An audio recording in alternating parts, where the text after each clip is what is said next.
Morning. We'll give this a couple minutes to make sure everybody has a chance to join us, and we'll get rolling in just a second.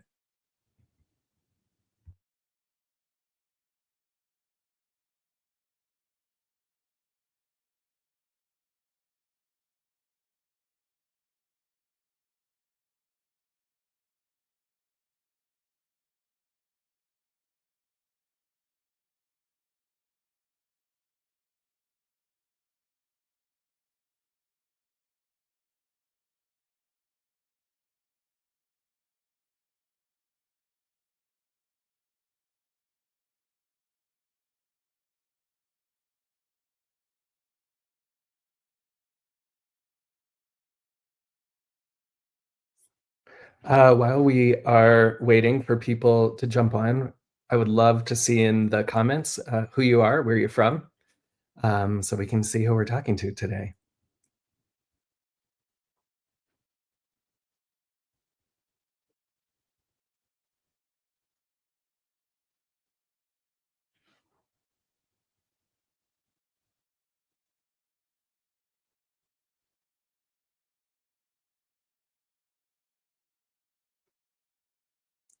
Hey, Dave. Good morning, and good morning, Angie.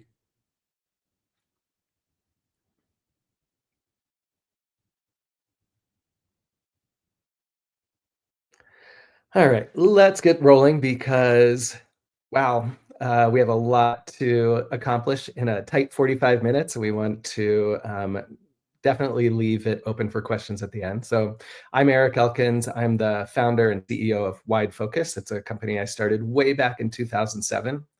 I am going to just from the start ask you to bear with us. This is our first LinkedIn Live using their interface and StreamYard, so we might have some little bumps in the road along the way. We have our magical operations director, Katie, running things in the background, so you'll hear us refer to her every once in a while as we get things going. So, Katie, why don't we jump to the next slide, please? And I love seeing everybody's comments rolling in. Thank you. That's awesome. As I mentioned, I started Wide Focus back in 2007. We've been managing social media for clients around the country for 17 and a half years. We help brands grow by managing their organic and paid social, along with influencer marketing and even some executive thought leadership. We work with both B2B and B2C clients. And although we are a full service social media agency, we do some low level consulting as well. We can talk more about that at the end. This isn't about us. This is about you. And we're excited to share with you the three main mistakes that brands are making on social and how to fix them. So let's meet the rest of the team today. Good morning to Amanda and Jenna. Amanda is our director of strategy and relationships. I like to think of her as the glue that holds the team together. She works directly with our clients and is the liaison between them and our community managers. And she makes sure that the strategies and the work that we're doing is aligned in both directions. And then you're going to meet Jenna today as well. She is one of our super talented community managers here at Wide Focus. She works with several of our clients, but because she has such a strong B2B background, we put her to work helping Wide Focus grow as well. So good morning to both of you. Good morning. All right, let's talk about what we're going to talk about. Here we go. So we're going to start with just a quick overview of why social media matters. If you're here, you already know why, but we're going to make sure we just kind of do a nice little level set. We'll talk about those three biggest mistakes and how to fix them. We'll do a quick summary at the end just to make sure everybody's up to speed, and then we'll open it up for questions. Please do add your questions to the comments as we go. We probably will just try to answer them all at the end, unless I decide to interrupt Amanda and Jenna's flow, which probably isn't the best thing to do. So add your comments and questions as we go along, and then we will address them at the end. So let's talk about why social media is important. And if you're here, you know social media is something that's important and useful, but do you know that it can work all the way down the funnel to drive business growth, to increase trust? It can do so many more things than just generate awareness, but you have to be able to do it right. And in our time working with clients, the last 17 and a half years, what we found is when we first do an initial audit, we find just sometimes just small mistakes or changes that we can make to subtly and then dramatically improve performance. So we're going to talk about some of those mistakes we noticed today so you can really see that the little things, little tweaks can make a big difference in your overall effectiveness. And really, like, obviously we work with companies where they're hiring us to manage all of their social, and there's a lot we can do right away. But even if you're just handling social on your own, or if you have a small team, little tweaks, little bits of preparation can make a big difference in your overall performance.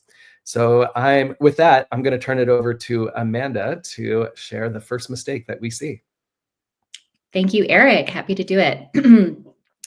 So I would say that the number one mistake in working with clients, and that we kind of just see online from brands and companies, is jumping on every trend without considering brand identity.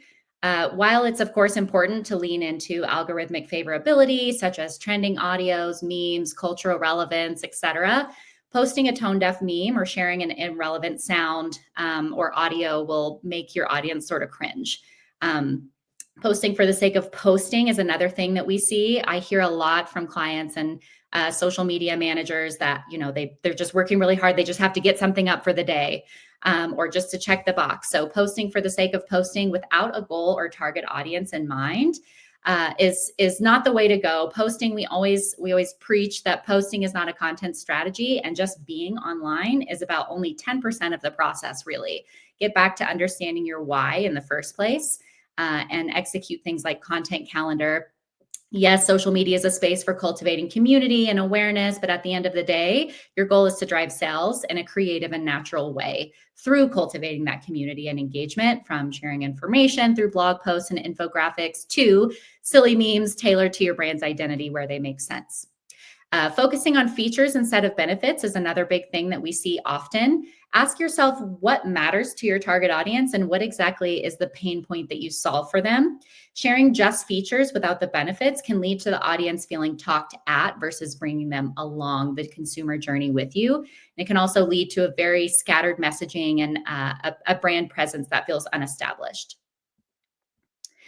Finally, the post and pray. Most people are familiar with this. You don't really have a content strategy. Like I said, you're just sort of checking the box. So getting something up for the day without any idea of how well it's expected to perform or not, that strategy or lack thereof can lead to really scattered messaging and, again, a weak brand presence online. So what can you do to fix this? We always recommend developing content pillars that support business goals and guide your strategy instead of only relying on what's trending. So content pillars and themes such as your brand values and specific areas of expertise are a great place to start. So for example, if you're a beauty brand, your content pillars may look like safety, efficacy, quality, and lifestyle connections. Yes, you can jump on trends where they apply to your content pillars. I always like to think of it where your content pillars and your audience sort of meet. That's where you can execute, a trending meme or audio, because they do play well, and you want to incorporate them. For B2C companies, build a content calendar that consistently elevates your brand values and key differentiators so that you have the flexibility to jump on these fun trends when they resonate with your audience without drifting too much from your brand's foundation. And then for B2B companies, instead of chasing every social trend, focusing on content that resonates with your ICP's pain points and builds credibility is a great way to kind of ensure that you're sticking to the content pillars and again, avoiding drifting from your brand's foundation and core values. This can be done through case studies, expert insights, and industry discussions. With that, I'm going to actually pass it to Jenna to chat through our mistake number 2. Awesome. Well, thanks so much for kicking it off with mistake number 1. Mistake number 2 here is tooting your own horn. So Amanda talked a little bit about not having much of a social strategy, and it kind of goes into mistake number 2 is tooting your own horn. And what that means is a lot of brands make this huge mistake of just self-promoting themselves on their social media. So maybe you go to their Instagram or Facebook and it's just talking about how their products and services are great. And while yes, you can always talk about how your products and services are great, but it's also important to be that value and resource to your audience as well. Because if you're just self-promoting the entire time, there's really not a conversation to be had and there's really no place for engagement as well. And because when you're tooting your own horn and you're only posting promotional content, your audience is going to get fatigued and bored of your content. So not only are they not really incentivized to engage, there's just also not a conversation to be had. And that also plays a role with getting in front of new followers and a new audience because they see your profile and they see that you're only posting the same thing. There's not really a place for them to want more or seeing value in that content as well. And what brands really do sometimes with this is they overuse logos, they put sales CTAs in their content as well. So you might notice, hey, check out our products and services, they're awesome. Go check out our blog posts or go check out our links. You know, a lot of them is like very website driven and looking for increased website traffic. And while that is really important to promote your brand, it's also important, again, to be that resource and be that value to your audience as well. And when your whole social media presence feels like one big self-promotion, you're not really engaging your audience in that way. And it's really important for your audience to want to come back and engage and have a reason to engage with you. And with that, like, you might see the same messaging in the same format, which always reduces impact as well. Because if you're just posting those static posts and you're just posting the same type of captions, there's no reason to your followers to keep engaging with you or to continue to keep engaging with you. And that leads me to the next slide. So what exactly is the fix to not self-promoting yourself? Because like I said, it's really important to promote yourself on social media because it is such a great way to drive conversions and drive more leads. But it's also really important to build your brand credibility based on the value that you give to your audience. So for example, you might want to set monthly themes and share content that is useful and engaging. And then you also want to have that content mix too.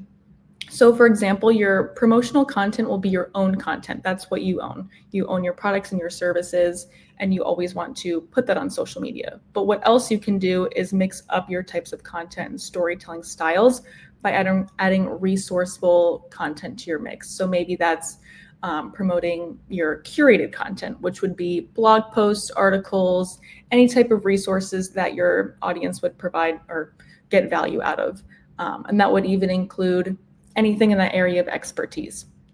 And the main thing with using your content mix is also still being able to bring that brand consistency and brand credibility to your social profile. So because you're still posting your own promotional posts, but you're also still adding value and resourcefulness to your content mix, you're still providing that brand credibility and brand value because you're looking for places to create those conversations and resources.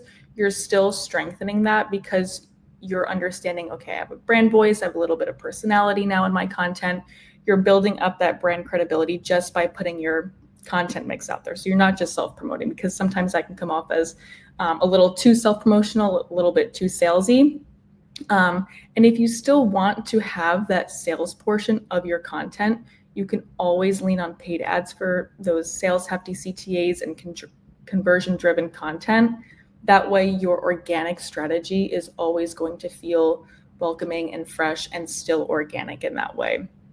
And a really good example of this is creating a content calendar, kind of like what Amanda said before. So you have that flexibility of still being able to promote your promotional content, but maybe say one day a week you have your promotional content, and maybe the next day you have a blog post or an article on something around the area of expertises in your brand.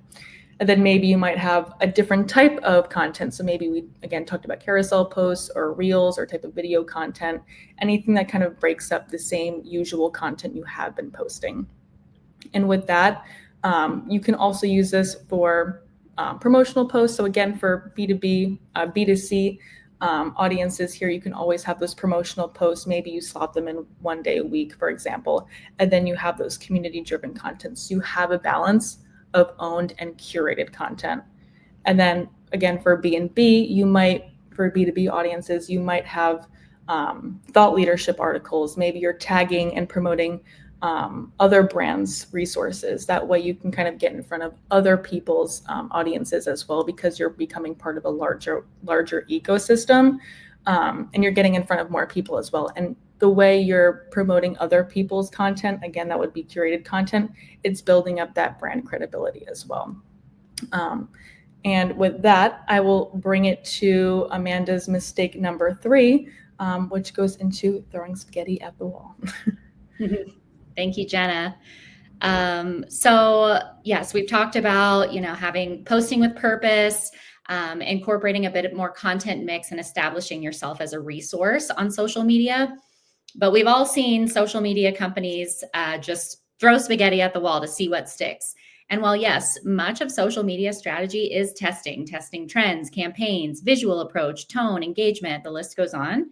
But there's a more sophisticated method than just seeing what sticks, but it doesn't have to be complicated. It is important to do the legwork to find out what actually works for your brand.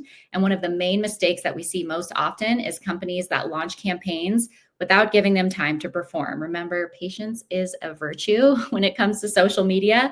It's so easy to have the tendency to get antsy and share on social media and then switch it up and well, this didn't work. Let's try this. You have to give your campaigns enough time to perform. You will see some initial results right away, but dialing in your audiences and getting them to the point of taking action actually does take time. Constantly switching strategies before gathering enough data to understand what's working and what's not is something we see all the time. Companies will switch campaigns or visuals every month or even every week to try something new. And well, we saw this, let's try this. And I heard reels are great. Let's share a reel, which is all great things. It's important to kind of keep your finger on the pulse of that, but allowing the established strategy, using the bullets that we've shared so far, is important to gaining traction. Giving up on something that may bear fruit but just hasn't performed yet actually makes you miss out on some possible insights and data. Saying things we hear all the time, like, well, that didn't work, and let's try this. But saying that without digging into the metrics to gather these insights, again, like I said, well, you can miss out on a lot of insights and valuable, juicy data, we call it, to help us make insightful campaign decisions and strategic decisions moving forward with the content. So what can you do instead? It can be all too easy to fall victim to some of these tendencies. But the main way to kind of keep you on track is to set performance goals in advance. So identify what is important to you, things like engagements, impressions, website clicks, leads, and then create campaigns focused on these objectives. Then commit to giving them enough time and budget to generate data. So just give them a minute. Of course, you want to constantly be analyzing and keeping tabs on what's going on and how they're performing, but resist the urge to make changes right away, especially within those first couple of weeks or even months. You need to have money to last the month to help give your campaign momentum. Remember, momentum equals success. So if you're able to run a campaign for more than a month even, it's just going to continue to build on itself. Think in terms of a month or more rather than weeks when testing messaging and audiences. Of course, like I said, you may want to make small course corrections as you go, depending on the data that's coming through, but let it kind of marinate and do its thing on the platforms. Also use organic content that's aligned with paid campaigns to ensure your message is actually getting to your audience. Organic is building trust and awareness, while paid campaigns are driving sales, which is what we all want to do at the end of the day. And you need both for a holistic social media approach that's successful. For B2C companies, remember that you need to build trust, awareness, and brand or product recognition before users will click and buy. So think about your own user behavior on social media. It's kind of how I like to position it. If you see something new you haven't seen before, Meta or LinkedIn or the social media platforms will continue to show you more of that content and more of those ads, but it may be a while before you trust it enough to actually click through to the website or make a purchase. So just keep that in mind and plan a customer journey that starts with visibility and then works its way down the funnel to purchase intent, and then track that journey with data. For B2B companies, decision makers, as you all may well know, often need a lot of time before they'll actually pull the trigger and talk to others, including internal stakeholders or other decision makers in the organization. Nurturing this journey takes time, and it's the same thing for B2B. So continue with consistent campaigns and analyze that data as you go. But like I said, give it a beat to marinate and get to the audiences that you want them to get to. I'm going to pass it one more time back to Jenna to sort of wrap us up and recap what we've talked about so far. Awesome. Thanks, Amanda. So to wrap it up, we discussed the 3 mistakes that we see brands make and how to fix them. And throughout those 3 mistakes, you can really see a commonality on how brands are tripping up. And it really just comes down to creating a solid brand voice through consistency and brand presence and understanding your audience, but still enforcing that through content mixes and content pillars and different type of content strategies, while still being able to understand how they perform, what's working and what isn't working. So for example, with mistake number 1, we see a lot of brands just posting just because they know they should have a social media presence, but they don't have any goals or think about their audience, which often leads to the lack of brand identity. And then moving it to mistake number 2, which kind of goes into mistake number 2, which is too much self-promotion. So considering creating that content mix with curated content and valuable resources to that content mix, just so you're enforcing your brand credibility there as well. And then heading on to mistake number 3, which does kind of correlate with mistake number 1 and number 2, is just using all these different types of strategies, but not giving yourself or your brand enough time to actually let those strategies breathe and actually yield results to understand what is working and what isn't working as well. So really, when you're adding these 3 fixes together for your social media, it's going to help you create those conversations. It's going to help you increase traffic, maybe even gather leads, for example. And it's really just about going back to the basics of social media and creating a place where you're not just self-promoting yourself or just posting on social media because you think you have to, but it's also using those different means of content and different means of strategies in order to build your credibility and brand presence on your social media as well. It's really still all about creating those connections and conversations. And with that, before we do dive into questions for today, Eric does have an assignment before we move on to the next slide. Yeah, wow, we moved quickly. We would love your feedback for sure about how this went, because we gave ourselves 45 minutes and we just jammed through those slides. But we definitely want to have room for questions at the end. Before we do that, though, as much as we would love to manage your social media for you, with all of the just quick bullet points and insights that we gave you today, sometimes I feel like when I leave a webinar, I want to do a million things, but I don't know where to start. So my assignment for you right now, and just take a few moments if you have a piece of paper and a pen or a pencil, or you can, pop it into your own somewhere on your computer, or even add it to our comments. Excuse me. I would love for you to write down just one actionable item from something you heard today that you can do sometime today or sometime this week that's going to move things forward for you. Just one action item, one takeaway that's going to help you maintain the momentum from this conversation this morning. It could be create a content calendar. It could be devise content pillars so you're more organized in your social media. It could be to look at your paid social spends and check what kinds of results you're getting. Whatever that is, take one thing, write it down. We'd love to see it in the comments, or keep it to yourself. But let's just take a second here so that you can write one action item down, and then we'll move on to questions.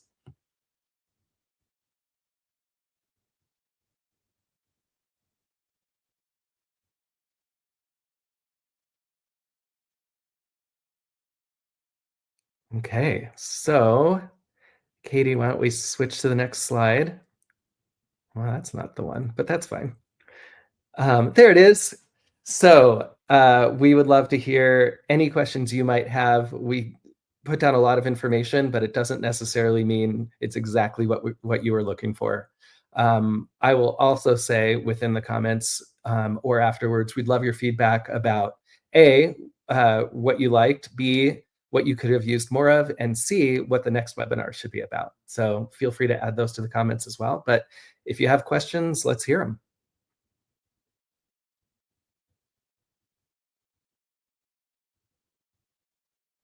We'll give it a second more just in case people are typing. If not, it just shows that we got it all. Yes, nice, Dave. That's awesome. Dave says, consider more deeply why content that seems to be right is not working. That's something we wrestle with every day. So that's a great insight. Can you talk more about style guide and consistent brand look and feel? Yeah, I'm going to turn that over to Amanda because that is her bailiwick. Thank you. Yeah, that's a great question. And it's a really important piece of the whole social media puzzle. Particularly on Instagram is kind of where I think about it the most, but even LinkedIn, Meta, Facebook, Pinterest, big time. You want your social media platforms to create like a warm, welcoming, but also very branded look and feel so that when either your current audiences or followers or a new potential customer or new follower lands on your page, they immediately have a feeling, a physical feeling that it evokes of who you are, what you do, the pain points that you solve, what it's like to be in the community there through, the colors and the visuals and the imagery. And that doesn't have to be really hard. You don't have to have a professional graphic designer or, professional photography of your products. While those things are great and you want it to feel professional and polished, you can do it in creative ways through, tools like Canva and really accessible online tools or, free stock photography. Even, it used to be that text on visuals really didn't perform very well, and the algorithm would sort of reduce their visibility, but that's not the case anymore. People want to see, conversations and information through those graphics. So express your expertise and do so in a way that feels like you and your brand. And I think that's the most important thing. So if you're being authentic to you and your organization, then your customers and audience will feel the same way. Yeah, and I will add to that, Dave, that we often create a style guide for our clients. For the ones that don't have one that's established. For the ones that do, it makes our jobs a lot easier, right? And style can be everything from brand colors and fonts and types of language that you use to the voice itself. And also to, again, those content pillars, which Renee, I love your insight. Reflect again on my brand values and how they are / need to show up more clearly in my content and posts. Those brand pillars, we find them, a lot of clients don't have them before we get started with them. Some do, which is great. But having those pillars gives you a rotation of the types of content you can post. If Renee, you're talking about one of your brand pillars is office culture because you're so much about returning that kindness to the office. And another brand pillar might be leadership, and another brand pillar might be change or transitions. Like those are things that you can tie to posts again and again that match back with your style guide and your consistent brand values. Donnie said, we evaluate our spend monthly, but I definitely want to have another look via the framework discussed today. And of course, as a volunteer in your organization, I would love to help with that. And then let's see. LinkedIn user says, engaging the audience instead of just self-promotion is the best self-promotion. Important takeaway. Thank you. I can't stress this enough. Curated content, third-party, relevant, interesting content that your target audiences are going to find useful will bring them back to your brand again and again and again. We have a Windows Insiding company where we're constantly sharing best practices from real simple, 3 things you can do to keep your Windows clean or in better shape. That kind of content just makes their social media channels super useful, even if people aren't getting ready to reside their house or buy a new door. On the B2B side, other industry experts who aren't competitors or who are providing value and interesting insights that your target audiences are going to find worthwhile is the best kind of LinkedIn thought leadership content. So thanks, LinkedIn user, for adding that. Any other questions before we move to our contact slide? All right, Katie, do you want to take us home? So we obviously would love to help you. And whether it's full service social media support or just some ongoing consulting, which is a new offering that we're providing, some coaching and training, drop us a line. We will be happy to do a quick strategy session with you. We're happy to create a report card overview about your current social media presence and hopefully parlay that into more conversations. So reach out to us at info@WideFocus or Eric at WideFocus, Amanda at WideFocus, Jenna at WideFocus. We would love to chat with you and keep the conversation going. Oh, one more question. Do you have to have paid content and organic content? Amanda? We highly recommend it, even if it's a low level monthly spend for boosted posts. Most social media platforms are designed for quote unquote pay to play. And so it really just helps your organic content go farther and actually reach those potential customers or audiences that you're trying to reach. If you're running paid content, like I said, even a low level campaign strategy of boosted posts or sponsored content with an established, holistic, strategic organic content strategy, they're going to support each other. So paid content will help your organic content go farther, and having an established organic content strategy will help your ads. It'll help the algorithm and the platforms trust your ads to show them to more users. So they kind of play hand in hand. We highly recommend it. Yes. Yeah, it's really important to have both. And I can say from 17 years of testing, we've seen it in both directions. Mm-hmm. All right. I'm going to wrap it up here. Look, you get 15 minutes of your morning back. So it wasn't even a tight 45 minutes. It was a tight 32 minutes. That gives us some insights. Again, please reach out. More importantly than, the business side of things, we want to know how we did today. And we want to know, what you'd like to see for next time, because hopefully this will be the first of many of these conversations. And the best way for us to serve your needs is to hear what you, just like all social media, is to hear what you need and respond in kind. So thanks, everybody. Have a wonderful Tuesday and a good rest of the week. And we are so grateful for your time today. Thanks, everyone.